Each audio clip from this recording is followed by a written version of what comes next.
হঠাৎ একদিন খেয়াল করছেন আপনার মাথার ভেতর কিছু চলাফেরা করছে, এক এক সময় এক এক জায়গায় চুলকাচ্ছে, বা মনে হচ্ছে মাথায় থাকা চুলগুলোই যেন আপনার যন্ত্রণার মূল কারণ। আর তখন আমাদের বুঝতে বাকি থাকে না যে উকুন দ্বারা আক্রান্ত হয়েছি। যেখানে বাসার কারো মাথায় আগের দিনেও এমন সমস্যা ছিল না, সেখানে হঠাৎ কি করে এমন এক ভয়ানক পোকা বংশবিস্তার করলো। যেহেতু এই পোকা একজন হতে অন্যজনে স্থানান্তরিত হয়, তাই অবশ্যই উকুন দ্বারা আক্রান্ত কারো না কারো সংস্পর্শে আপনার পরিবারের কেউ ছিল, যার মাধ্যমে সেগুলো আপনার ভিতরেও স্থানান্তরিত হয়েছে।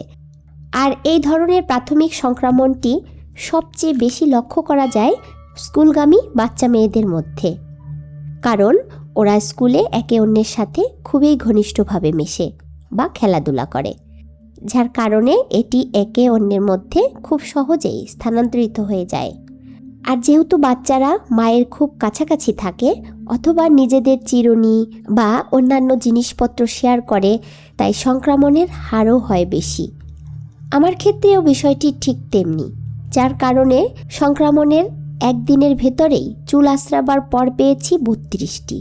বুঝতে পারছেন, আমার মেয়ের মাথা হতে এভাবে আঁচড়িয়ে কিছু ধ্বংস করতে পেরেছি আমি ও আমার শাশুড়ি মা মিলে। তারপরেও দেখেন, এমন ছোট ছোট প্রচুর উকুন প্রতিদিনই পাওয়া যায়, কারণ ওদের ডিমগুলো আসলে মেরে ফেলা সাধারণভাবে এক প্রকার অসম্ভব।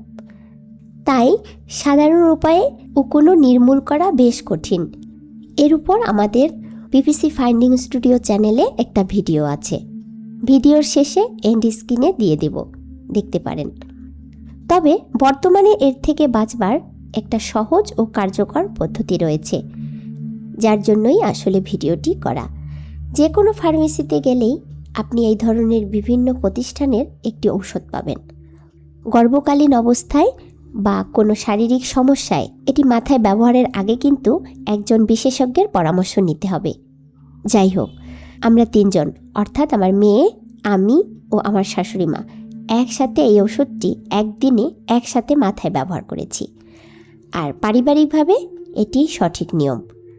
আইভারমেকটিন 0.5% লোশনটি মাথার চামড়া ও চুলে ব্যবহার করতে হয়। এটি চুলের গোড়া হতে আগা পর্যন্ত সম্পূর্ণ জায়গায় ভালোভাবে ব্যবহার করতে হবে।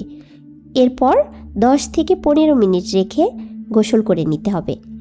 তবে সেদিন চুলে কোনো প্রকার সাবান বা শ্যাম্পু অর্থাৎ কোনো কিছুই ব্যবহার করা যাবে না, একেবারে সাধারণ জল দিয়েই ধুয়ে নিতে হবে।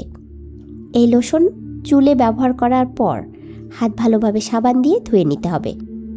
লোশনের প্যাকেটের ভেতর নির্দেশিকা থাকে, তাই প্রথমে সেটি ভালোভাবে পরে নিয়ে চুলে ব্যবহার করবেন। প্রতিষ্ঠান ভেদে পণ্যটির নাম ভিন্ন ভিন্ন, তবে উপাদান হলো আইভারমেকটিন 0.5%। এটি আসলে খুবই কার্যকর। মাত্র একবার ব্যবহারেই আমরা সকলেই শতভাগ উকুন হতে মুক্ত হতে পেরেছি।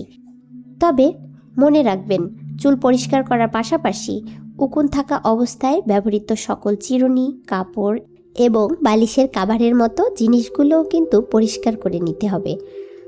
সকলেই উকুন মুক্ত থাকুন, সুস্থ ও নিরাপদ থাকুন।